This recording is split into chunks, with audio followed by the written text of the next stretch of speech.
What is up, Need for Speed Racers? It is I, your wheelman, Alex Cornnut, and we're here with Race On Challenge number 2. The Race On Challenge is being put on by Simgii. It's another YouTuber. He's got a Discord, he's got a team. It's a really cool challenge that they do. It's a single car on a specific track with a certain class that we fit it into. Like, it's very itemized to the point to where it's almost like spec racing. You can build the car any way you like, so if you prefer maybe an off-road build, or maybe you like a turbo over a supercharger, whatever that might be, you can tweak the car any way you want. It just has to fit into the class of that challenge. In this case, the track is blue collar. We're running the Corvette ZO6, and it has to be done to S-Class. And so yesterday on stream, myself and the guys were working together. We were tweaking the car, getting it locked in. Big shout out to my buddy Nil, RC, Xville was in there with us, Bodacious was in there with us. I was running. I know there was a couple other guys that were helping, but their names evade me at this point. But shout out to them. The Cornnut crew were part of that. And then Cube got on Twitch with us and was explaining what his times were. And then Waterblob popped in and was like, yeah, I'm running this. And so, like, we've all kind of collaborated a little bit and helped each other kind of come to a point on what we think is a really good Corvette build. And so I bring this to you with wanting to promote this Race On Challenge because I think it's really cool, and it's going to allow other people to get faster and participate in a different way that the Need for Speed community doesn't currently have. Second, I'm going to give you guys a build that I think is pretty competent. It might not be the best for this because I'm not sure exactly what the best is, as I've not had a lot of chance to grind it out yet, but the challenge only goes on for a week. And so if I can bring you this stuff the second day the challenge is out, it gives you all week to really work on something. You have a good platform to start with, so that's why I do it. Let me dig into it. Let me give you the build, and then I'll give some more information after that. But a lot of you guys are just going to be here for the build, so let's do that. So for the Race On Challenge number 2, we're running the Corvette ZO6 2013 model. This car is a little rowdy. It is not meta. This is not a build that I'm going to say, hey, go into public lobbies and race with, because I don't recommend it. It's specifically for this one challenge. And so if you are here for normal builds, you're looking to get a good fast car, pass on this one, you guys. Do not build this and expect to go online and slay with it, because you're working. This is not a great car. I think that's why they chose it, because nobody that's at the higher level of tuning and running online with meta cards would ever touch this thing in S-Class, because it's not very good.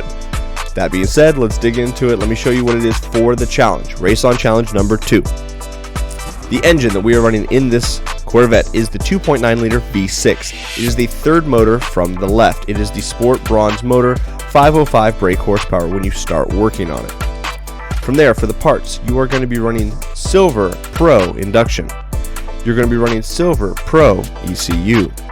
You'll be running Platinum Elite fuel system. You're going to be running Bronze Sport exhaust. You're going to be running Platinum Elite Roots supercharger all the way to the right. You're going to be running Bronze Sport nitrous. I like to run Platinum Elite road suspension. I think it makes the car handle a little bit for some of the grip turns. I'm running the Silver Pro brakes. Platinum Elite grip tires. You're running the Silver Pro clutch. You're running the Silver Pro 6-speed transmission. You're going to be running the Platinum Elite differential. I'm running nitrous drift. I'm running nitrous grip. I am also working on my micro drifts, which is where you get tapped to drift and you put your car into a slide.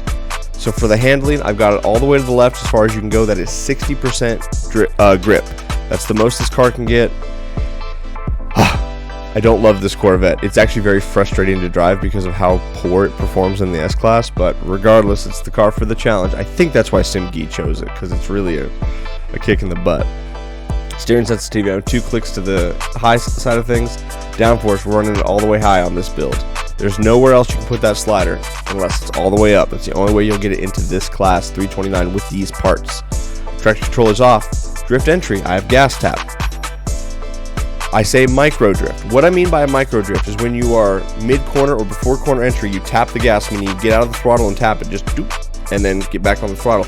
And it tells the game to initiate a shallow drift, and then that drift angle is going to change based on how much steering input you do.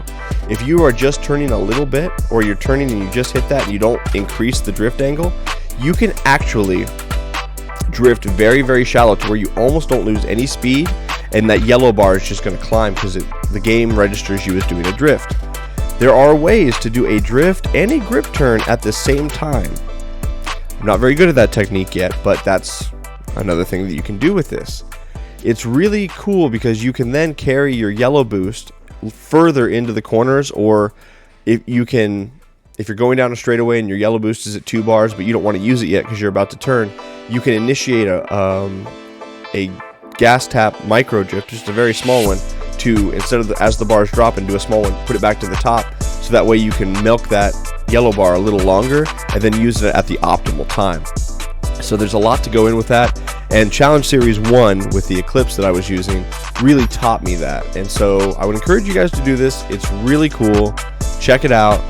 Please participate in this event. I got last time, you guys. There was only 6 of us that registered videos and got clean runs to actually upload it. And so I would love to double that. I would love to see a bunch of people that watch my videos show up and put down a time. Participating in this is making you faster. I might have gotten last, but what I learned from the last Race On Challenge was enough to be like, now I'm faster. And so take the experience away, not necessarily the finishing position. If you win, you get a gift card. And so if it's anybody from my crew, I'll give you a gifted sub if you win. It's not much, but hey, it's something. I'll put a carrot out there for you guys. That being said, let me go back and show you there are some changes you can make if you would like to have a little more horsepower out of the car.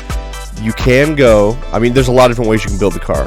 Another way that we thought was pretty optimal is if you go regular elite suspension, not the road suspension. That gets you a couple of points there, and then you can go to the gold super induction, and that puts you at a 329 as well. That's going to give you 721 horsepower, 620 on your torque. I thought the handling was important, so I run the full road suspension with the silver induction, and that gives me 707, 609. So a couple different ways to do it, you guys. I will say that when you are building, do not do the 5-speed sport transmission. It does not change the gear ratios at all. But what it does do is it adds 4 performance points for your PI, which is the performance index. So it makes it, instead of a 329, you'll see it's a 333. So I would, when you're building this car, guys, always have the 6-speed. Usually I scale the transmission down to the lowest ones to get the most points. But in this car, it's weird, so just don't do that. I will say I think you're going to need to run it with the Elite Differential for sure, and you're going to want to try to get as much grip out of this car as you can, because it's pretty slidey no matter what you do. Other than that, I will link Simgii in the description. It'll be the first, like when you pull up the YouTube description, the first link is going to be a link to his video on how to get on his Discord and where to put your video. You have to upload a video for this, you guys. I want to not take attention away from what he's doing. I'm trying to promote that, so I would really appreciate it if you guys are wanting to participate in this, you like this video, go check that one out to let him know that they're getting some momentum on this. If you guys have questions, we need advice, concerns, whatever, you want to do some baseline times with me and my guys over on my Discord, come and hang out. Join my Discord. Let's play. Let's have some fun. Let's do something a little different. Instead of just racing on public lobbies with each other, let's do something that's a very spec race. It's a lot of fun. This is like the challenge of challenge, or the best of the best series that we kind of do on my stream. So come hang out. Thank you so much for watching. Please like, subscribe, follow. I know this is a different type of video than what I normally put out, but it's the weekend. I usually don't put out videos on the weekend, but I wanted to get this build to you with enough days left in the challenge. I think there's 5 or 6 days left for you guys to get the car, build the car, and participate. The challenge is going to end next week. It was 7 days from yesterday, so we've got 6 days left from when this video goes live. Come and hang out, you guys. Come and give it a try. It's Blue Collar, Corvette ZO6. The rest of the details and the rules are over on Simgii's YouTube. I repeat myself many times because I need you guys to retain that. You need to go there and get the info. I had a couple people hit me up. They're like, hey, I did this time first try. And I'm like, you're in a Porsche. We're driving the Eclipse. We've got to make some changes. You guys got to follow the rules. So thank you so much. I am Alex Cornnut, your wheelman. Have a great rest of your day. Bye-bye.